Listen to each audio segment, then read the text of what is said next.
ہاں، یہ مسائل تو ہر گھر اور ہر فرد کی ضرورت ہیں، کیونکہ ان مسائل سے کوئی بھی مستثنی نہیں ہے۔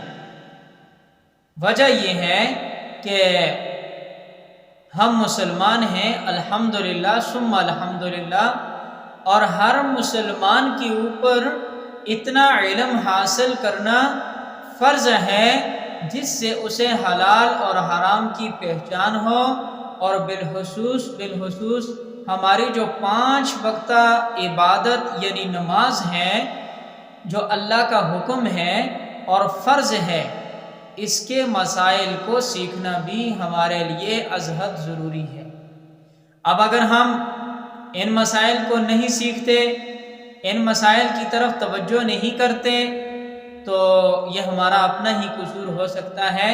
اس لیے ہم بحیثیت مسلمان ہونے کے ہم سب کو چاہیے، خواہ وہ عورتیں ہوں یا مرد ہوں، سب کے اوپر لازم ہے کہ وہ ضروری مسائل جن کے ذریعے سے ہم اپنی عبادات کو اچھے طریقے سے کر سکیں، ان کا سیکھنا ضروری ہے۔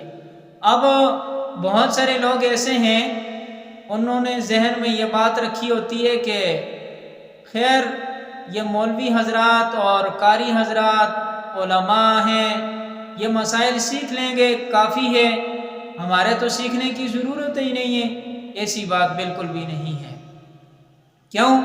اس لیے کہ مرنا سب نے ہے، اور یہ دارالعمل ہے، یعنی دنیا دارالعمل ہے اور آخرت کیا ہے؟ دارالجزا ہے۔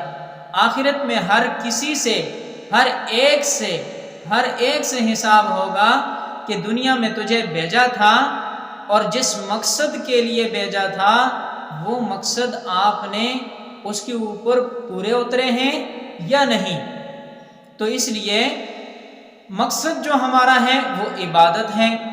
بالکل واضح طور پر قرآن کریم کے اندر اس بات کی طرف اشارہ نہیں کیا، بلکہ تصریح فرمائی ہے کہ انسان کی پیدائش کا مقصد عبادت ہے۔ ہم نے الٹ کر لیا ہے، وہ یہ کہ جو اصل مقصد ہے اس کو پیچھے چھوڑ دیا، اور جو اصل مقصد نہیں ہے، جو وقتی ضرورت ہے، اس کو ہم نے مقدم کر لیا۔ تو اس لیے بہرحال بات تو لمبی ہو رہی ہے، میں اصل اپنی بات کی طرف پھر آ رہا ہوں کہ ان مسائل کو سیکھنا ہر مسلمان کی ضرورت ہے۔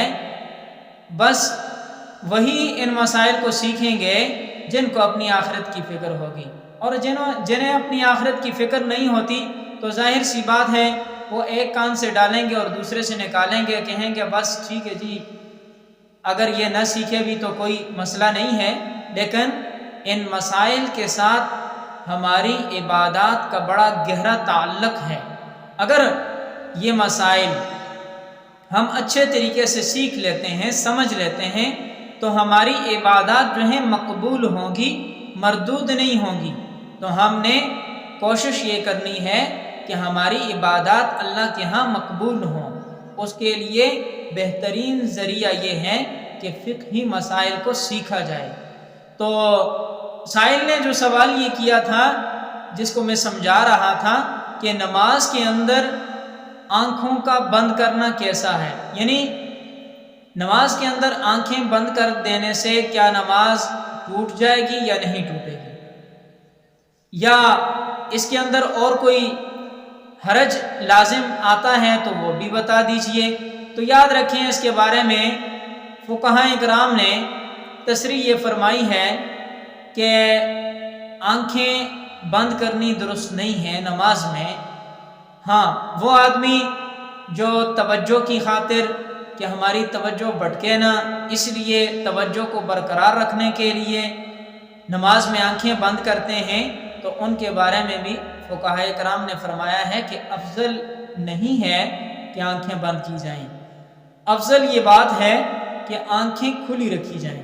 ہاں، اگر کسی نے توجہ کی خاطر آنکھیں بند کر لیں نماز میں، نماز ٹوٹے گی تو نہیں، لیکن ایسا کرنا اچھا نہیں ہے، بہتر نہیں ہے۔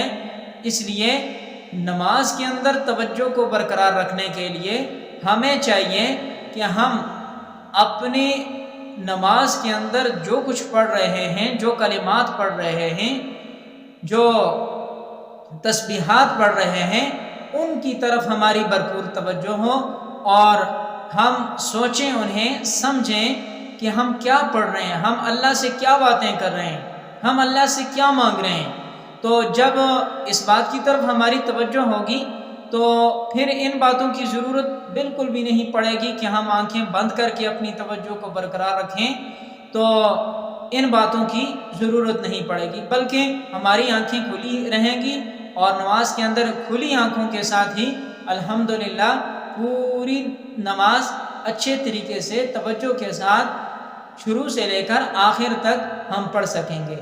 لیکن اس کے لیے ضروری یہ ہے کہ ہم تھوڑا سا اپنا طریقہ کار جو ہے توجہ کے لیے وہ بدل لیں، آنکھیں بند کرنے کے بجائے آنکھیں کھول کر کے نماز پڑھیں اور اپنی توجہ کو حد الوسع حد الامکان جتنی بھی ہو سکے پوری کوشش کر کے ہم اپنی توجہ کو نماز کے اندر ہی رکھیں۔